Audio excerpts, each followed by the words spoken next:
Dzień dobry. Zrobiono mi nieprawdopodobną zupełnie frajdę. Jestem właśnie w Katowicach za kierownicą jednego z najwybitniejszych samochodów, jakie kiedykolwiek powstały. Oto pierwszy Lexus LS. Samochód, który w najbardziej dosłownym sensie tego sformułowania rozwalił system. Bo jak inaczej powiedzieć o aucie, które wprawiło w absolutny popłoch panów z wielkiej niemieckiej trójcy, kiedy w 1989 roku na salonie amerykańskim, najsłynniejszym wówczas w Detroit, Toyota zaprezentowała zarazem nową markę Lexus i jej pierwszy model LS Luxury Sedan, który miał silnik V8, który miał automatyczną skrzynię biegów, który był wielki, nieprawdopodobnie wygodny, wyposażony praktycznie do pełni, jak na ówczesne standardy oczywiście, bo można go było doposażyć jeszcze bardziej. Ale przede wszystkim on kosztował bardzo przyzwoite pieniądze. Był oczywiście przeznaczony głównie na rynek amerykański, od tego nikt nie próbował ukryć. Ale przede wszystkim on kosztował o 1/3 mniej niż BMW i Mercedesy w tamtych czasach tej klasy. Natomiast, mówiąc wprost, był o wiele lepszy, o wiele nowocześniejszy, o wiele lepiej zrobiony. Kilka ciekawostek Duperelli. Kiedy kończyła się produkcja pierwszej serii, pierwszego Lexusa LS, okazało się, że Japończycy wykorzystali w nim, uwaga, 600 swoich patentów. 600. Przy czym mówimy o takich rzeczach jak pierwszy samochód na rynku z w pełni pneumatycznym zawieszeniem. Pierwszy samochód na rynku, w którym był robiony fabrycznie na miarę system audio. Pierwszy samochód z fabrycznym systemem nawigacyjnym ze sterowaniem głosowym. Nie mówię już o takich drobiazgach jak wszystko elektryczne, jak automatyczna klimatyzacja, która na życzenie mogła być dwustrefowa, a nawet w specjalnych wersjach trzystrefowa. Jak automatyczne lusterko, automatyczna zmiana świateł, automatyczne włączanie świateł, automatyczne włączanie wycieraczek. Oczywiście nie wszystko było seryjne. W tym samochodzie, który pochodzi z 1992 roku, z końca pierwszej serii, pierwszego modelu LS-a, z holenderskiego rynku, a więc tego rynku, na który Lexus szykował samochody nieco mniej wypasione. Nie mamy tutaj ani automatycznego lusterka, ani automatycznych wycieraczek, ani automatycznych świateł. Nie ma nawet szyberdachu. Klimatyzacja jest automatyczna, ale tylko jednostrefowa. Ale poduszka powietrzna jest, a był to pierwszy samochód na świecie, w którym można było mieć dwie czołowe poduszki powietrzne. Pneumatyka jest z regulacją wysokości prześwitu. Jest to co prawda pneumatyka tak zwana pasywna, ale jest to samochód, który w bezpośrednim starciu z Mercedesami W126, a nawet późniejszym W140 był niewyobrażalnie komfortowy. BMW E32, które było jego bezpośrednim rywalem, odpadało w przedbiegach.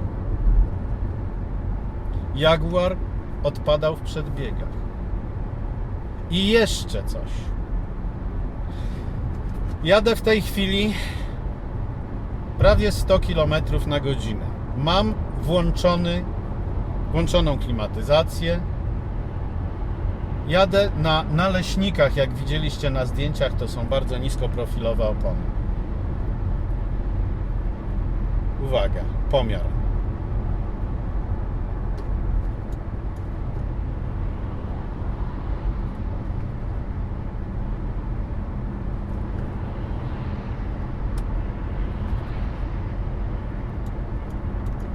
To jest głośność przy 100 km na godzinę.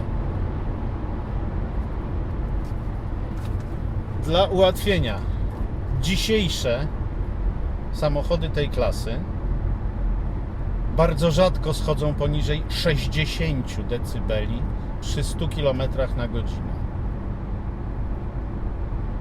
Dla ułatwienia numer 2. Dla ludzkiego ucha różnica 3 dB oznacza dwukrotnie głośniejszy dźwięk. Kiedy ostatnio pokazywałem Wam swój test najnowszego Audi A8, mówiłem, że jest w nim nieprawdopodobnie cicho. W tym samochodzie jest 58 dB przy 100 km na godzinę.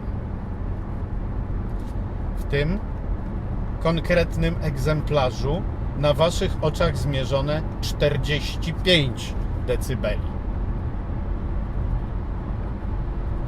Jadę samochodem z 92 roku.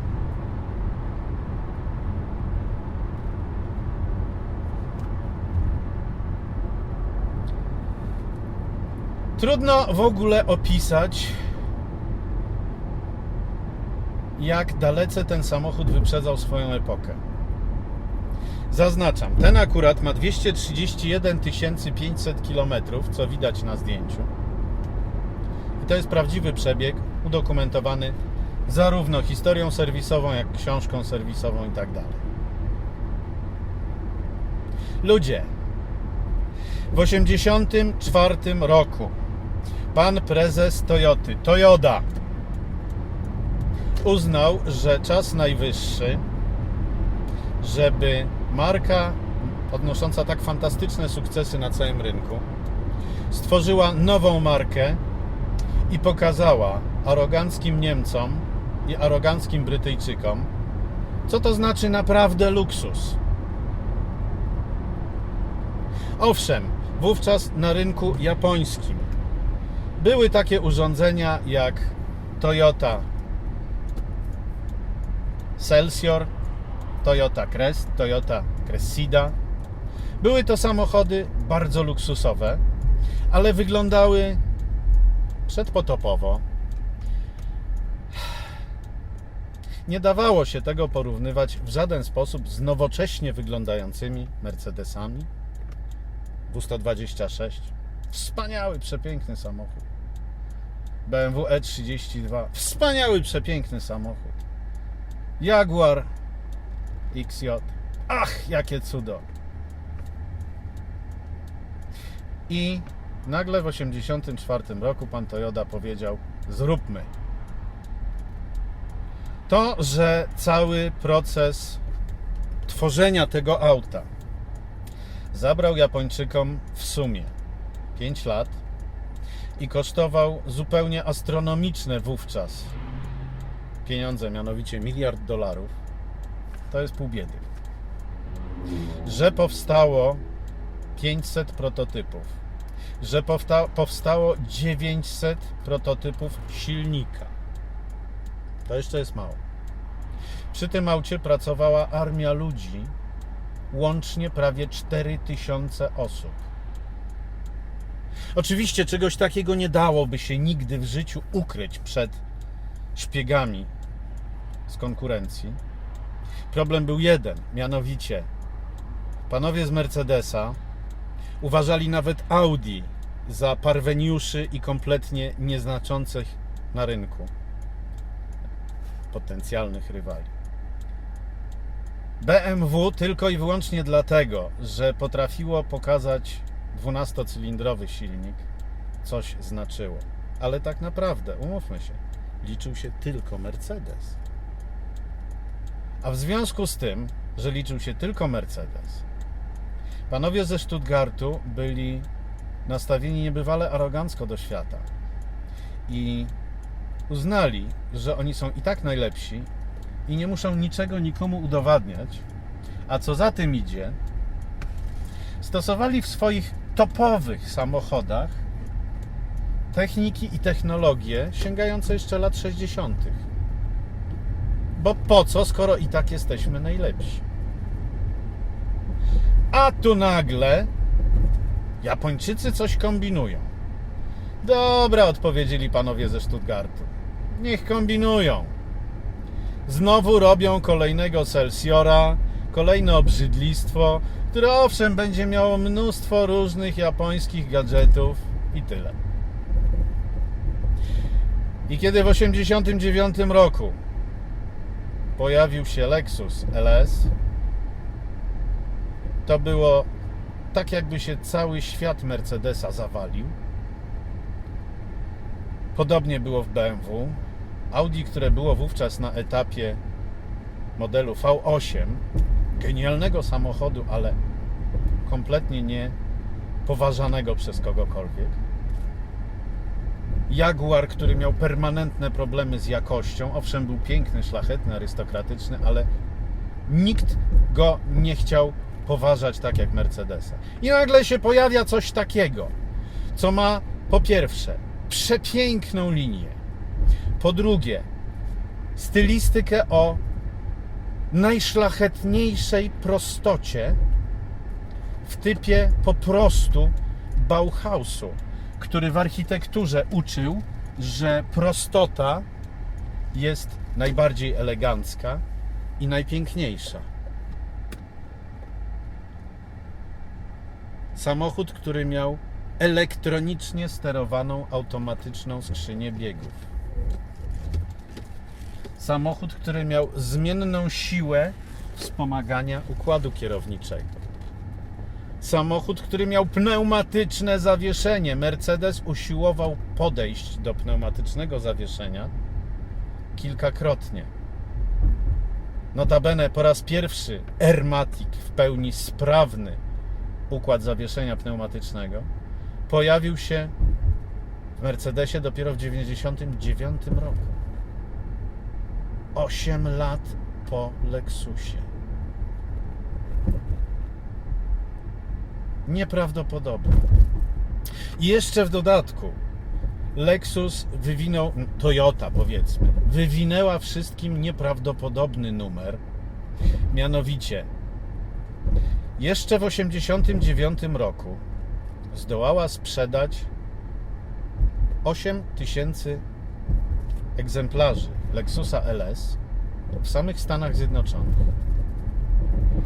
I pod koniec 1989 roku zaprosiła indywidualnymi zaproszeniami wysyłanymi pocztą na czerpanym papierze wszystkich nabywców, wszystkich użytkowników tych Lexusów, zaprosiła do serwisu na absolutnie bezpłatne, w dowolnie wybranym momencie, w którym byłoby wygodnie szanownym państwu. Zaprosiła do serwisu celem sprawdzenia, czy przypadkiem w waszym samochodzie nie przytrafiła się nam taki drobiazg, takie potknięcie, jak w 2 egzemplarzach, w których doszło do przegrzania trzeciego światła stopu w wyniku zbyt bliskiego zamocowania przewodów zasilających. Nie żeby to światło przestało działać. Nie żeby cokolwiek się stało, żeby się stopiła obudowa, żeby były tak przegrzane tego. Nie. Doszło do podwyższonej temperatury. I na wszelki wypadek sprawdzono wszystkie 8000 samochodów. A biorąc pod uwagę, że w ogóle poziom obsługi w specjalnych punktach Lexusa był tak wyśrubowany, że po prostu nikt nie wyobrażał sobie nawet, że tak może być, no to takie wezwanie serwisowe utwierdziło wszystkich w przekonaniu, że okej, Cadillac jest fajny, Buick jest fajny, Lincoln jest fajny, Mercedes jest super, BMW, haha, ale wiesz co, James, ja sobie kupię Lexusa. 3 lata po rozpoczęciu produkcji, czyli w momencie, kiedy ten samochód był sprzedawany w Holandii, ten egzemplarz, cena już sięgała $50,000 w Stanach Zjednoczonych. Ale na tamtym rynku auto było sprzedawane już w absolutnie pełnym wyposażeniu seryjnie. W Europie na kilku rynkach, między innymi Szwajcarii, Holandii, no Beneluxu dokładnie, Belgii, Holandii i Luksemburga, auto można było doposażać. Było sprzedawane w taki sam sposób jak najlepsze modele Toyoty, czyli zawsze był automat, zawsze silnik V8 o mocy 250-260 koni mechanicznych i momencie obrotowym 350-370 Nm. Zawsze była klimatyzacja automatyczna, zawsze była pełna elektryka, zawsze była skóra, wspaniałe drewno, natomiast całą resztę trzeba było sobie dobierać. Amerykanie nie mieli takich problemów. Amerykanie dostawali samochody nawet z pneumatycznymi poduszkami foteli i elektrycznie regulowanym zagłówkiem. A chciałem Wam zwrócić uwagę na jedną rzecz w kontekście moich ostatnich przyjemności z BMW. Spójrzcie na to.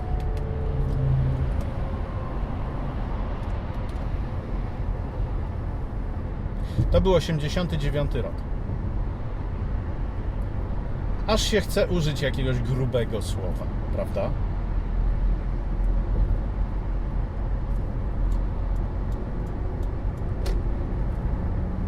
Mój Boże. I ten samochód z 92 roku wiezie mnie w taki sposób, w takim luksusie, że naprawdę niczego więcej nie spodziewałbym się po luksusowych samochodach dzisiejszych. Coś wspaniałego.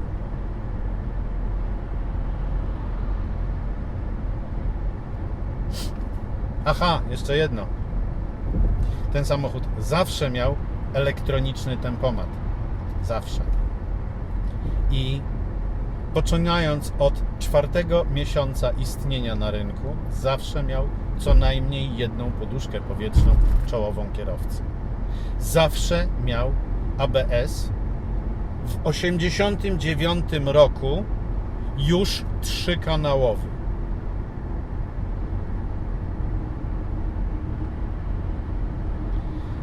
Nieprawdopodobne urządzenie. Cóż za klasa. Wcale bym się nie zdziwił, gdyby katowicki właściciel tego samochodu, który jest w nieprawdopodobnym stanie zupełnie, po prostu zaczął go wykorzystywać, nie wiem, do wożenia nowożeńców. Z całą pewnością auto się do tego nadaje, chyba nawet bardziej od nowoczesnych, współczesnych limuzyn, bo ono ma klasę, a nie sam luksus. Uwielbiam ten samochód.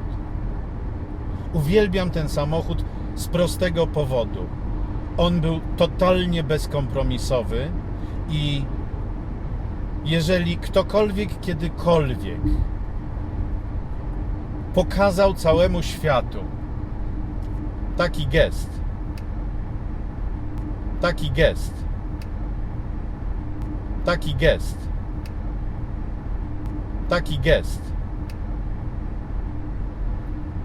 to była właśnie Toyota marką i modelem Lexus LS 400. Gdzie 400 oznacza oczywiście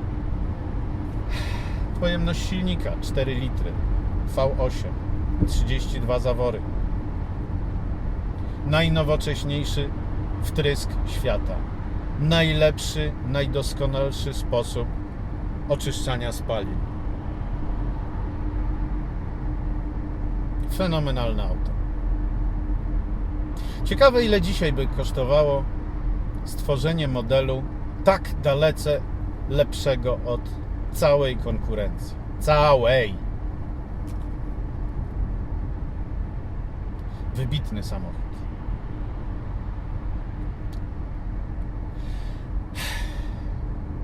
Dziękuję, do widzenia.